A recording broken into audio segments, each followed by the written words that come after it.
नमस्कार साथियों, आपका बहुत स्वागत है आज के इस वीडियो में। साथियों, ये बिल्कुल मैं आपके लिए आज एक अनोखा वीडियो लेकर के आया हूँ। आज मैं आपको लेखपाली क्षेत्र का एक प्रमुख कार्य, खेतों की माप कैसे की जाती है, आप नक्शे में गुनिया के आधार पर खेत को कैसे नापते हैं, ये मैं आपको बताने जा रहा हूँ। एक लेखपाल के तौर पर मैंने बहुत से खेतों की पैमाइश की है और आज उसकी एक वास्तविक स्थिति, उसका एक मैं आपको रियल एग्जाम्पल दिखाने जा रहा हूँ कि आप अपने खेत को स्वयं कैसे नापें। यदि आपके पास नक्शा और गुनिया है तो आप अपने खेत को खुद नाप सकते हैं, खुद लंबाई चौड़ाई उसकी निकाल सकते हैं और खुद ही अपने खेत का क्षेत्रफल निकाल सकते हैं कि आपके पास कितने बिस्वा या कितने बीघा या कितना हेक्टेयर खेत है। साथियों, जैसा कि आप देख रहे होंगे, मेरे हाथ में इस वक्त एक गुनिया है और ये देखिए इस वक्त एक वास्तविक नक्शा आपके सामने दिखाई पड़ रहा होगा और ये कॉपी मैं आपको दिखाऊंगा कि किस तरह से आप खेत का एरिया निकालते हैं। मैं आपको, अगर आप ध्यान से देखें, इस वक्त मेरा पेन यहाँ पे रखा हुआ है, ये मैं एक गाटा लेता हूँ और ये गाटा है 594।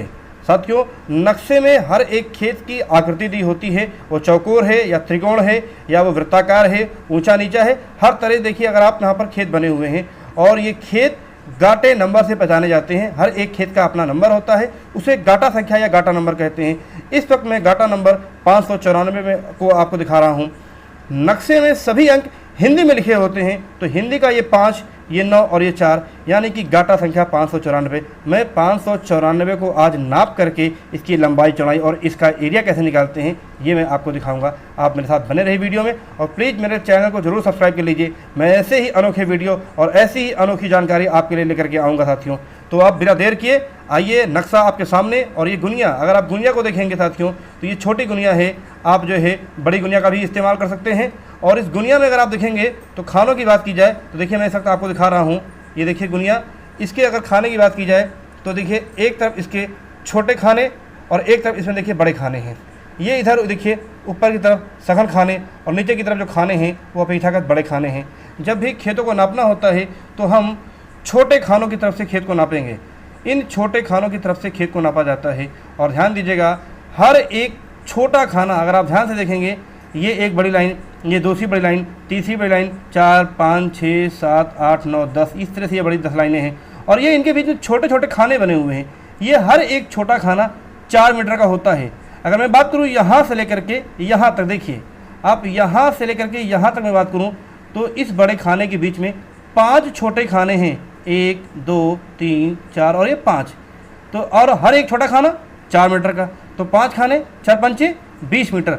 मतलब ये हर एक बड़ी लाइन के बीच में 20 मीटर होता है। यहाँ से यहाँ तक 20 मीटर, यहाँ से यहाँ तक 20 मीटर, यहाँ से यहाँ तक 20 मीटर, यहाँ से यहाँ तक 20 मीटर, यहाँ से यहाँ तक 20 मीटर, यानी इस वक्त ये 200 मीटर की गुनिया मेरे सामने, मेरे पास आपको दिखाई पड़ रही है। अब इस गुनिया को लेके हम आते हैं खेत पर और सीधे देखिए खेत को नापते हैं। इस वक्त इस खेत की देखिए 4 भुजा है, एक भुजा ये, दूसरी ये, तीसरी ये और चौथी भुजा आपकी ये। मैं सबसे पहले नीचे की भुजा को नापता हूँ और आप ध्यान से देखिएगा, आप गैम्बल को जरा आप नीचे कीजिए। ये देखिए आपका, ये इस वक्त आपके सामने, ये देखिए मैंने गुनिया को रख दिया। अब आप ध्यान से देखेंगे अगर गुनिया को तो यहाँ से यहाँ तक देखिए कितना हो गया आपका, 20 मीटर हो गया भाई। छोटे छोटे 5 खाने हैं, हर एक खाना 4 मीटर का, तो 5 और 20 मीटर। यहाँ से यहाँ तक ये 20 मीटर।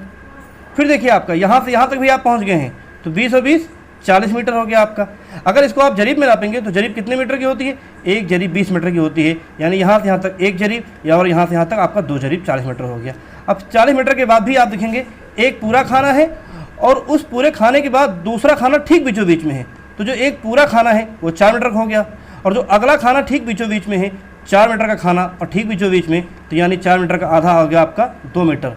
तो ये आपका 20, 20 और 20 40, 40 4 44 और ये ठीक बीच का आधा 44, 2 46 मीटर। तो हम ये खेत देखिए इस वक्त यहाँ पर ये कॉपी में हमने ये खेत बना लिया, ये गाटा संख्या 594 को बना लिया और 594 की ये भुजा आ गई आपकी 46 मीटर। अब आप तुरंत बिना देर किए बगल वाले खाने पे, बगल वाली लाइन पे आइए। ये देखिए, ये इस लाइन को नापते हैं और ये हमने गुनिया रख दी यहाँ से ले करके और यहाँ तक ये लाइन है, देखिए ध्यान से, यहाँ से और यहाँ तक, तो हुआ कितना खाना, यहाँ से यहाँ तक आपका देखिए एक 20 मीटर मिल गया। फिर यहाँ से यहाँ तक आपका ये दूसरा 20 मीटर मिल गया, 20 मीटर। और 20 के बाद देखिए एक खाना और दूसरा खाना भी, यानी 2 खाने आपको और मिल गए। तो 2 खाने का मतलब 4 4 8, यानी 20 20 40 और 40 4 44 4 48 मीटर। तो अब आप कॉपी में आइए, ये भुजा नोट कर लीजिए, ये हो गया आपका 48 मीटर हो गया। अब आप ऊपर की भुजा को नापिए, इसको देखिए नापते हैं।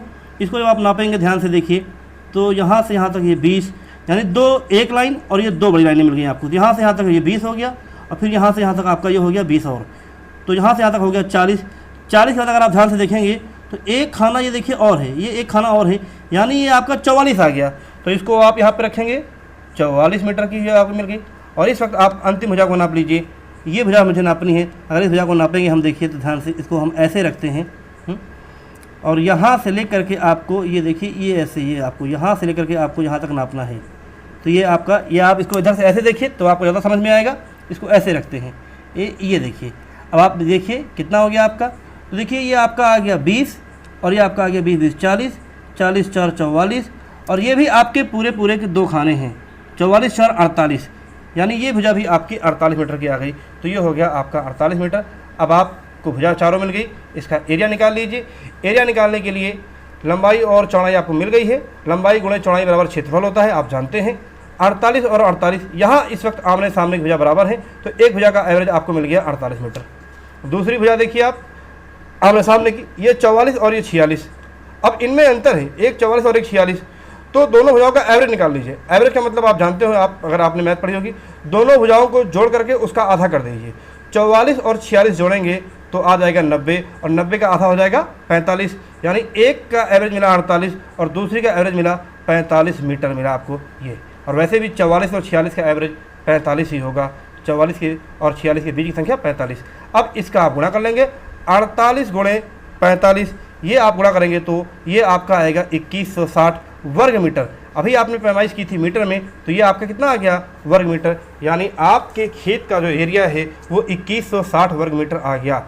अब ये कितना हेक्टेयर है, ये खितौनी में कैसे लिखा जाएगा? तो जब भी आपकी लंबाई और चौड़ाई का गुणनफल 4 अंकों में आ जाए तो बहुत ही आसान है, ठीक उसके आगे लगा दीजिए दशमलव, मतलब ये 0.2160 और इसके आगे भी आप यहाँ 0 लिख दीजिए क्योंकि खितौनी में ऐसे लिखा होता है, यानी 0.2160 और हेक्टेयर लिख दीजिए, बस ये आपका आ गया। ये इतना आपका एरिया आ गया, मतलब ये इस वक्त 0.2160 ये आपका, अगर आप ध्यान से देखेंगे मैंने आपको बताया था 1 बीघे में 2530 हेक्टेयर होता है, ये इतना, ये 1 बीघा है, आपका एरिया इतना आया है। 1 बीघे से भी ये एरिया कम है, ये 1 बीघे से कम है। इस तरह से हम निकालते हैं। अगर 4 अंक मिल जाते हैं तो ठीक उसके आगे तो हम लोग लगा दीजिए। अगर मान लीजिए अभी आपको 325 वर्ग मीटर मिल गया होता तो आप क्या करते हैं? खितौनी में दशमलव के बाद 4 अंक होने चाहिए, आपको मिला है सिर्फ 3 ही अंक और होने चाहिए दशमलव के बाद 4 अंक, दशमलव के बाद 4 अंक लगाने हैं आपको। तो क्या आप 3 2 5 के आगे 0 5 के आगे अगर आप 0 लगा देंगे तो गिनती बड़ी हो जाएगी, ये 3250 हो जाएगा। आगे नहीं, दशमलव के पहले 0 यहाँ पे लगा दीजिए 0 और 325 लिख दीजिए, ये हेक्टेयर हो गया। 325 वर्ग मीटर बना आपका 0.0325 हेक्टेयर। 2160 बना आपका 0.2160। 4 अंक में है तो ठीक हमने उसके पहले दशमलव लगा दिया और हेक्टेयर लिख दिया। 3 अंक में है तो उसके पहले 0 लगा कर तब आप दशमलव लगाइए, क्योंकि दशमलव के बाद 4 अंक होने जरूरी हैं। इस तरह से साथियों हम अब खेत का क्षेत्रफल निकालते हैं। आज के मेरे वीडियो में इतना ही। मैं आपको ऐसी अनोखी चीज़ अगले वीडियो में लेकर के आऊँगा और प्लीज़ मेरे चैनल को जरूर सब्सक्राइब कर लीजिए साथियों। धन्यवाद।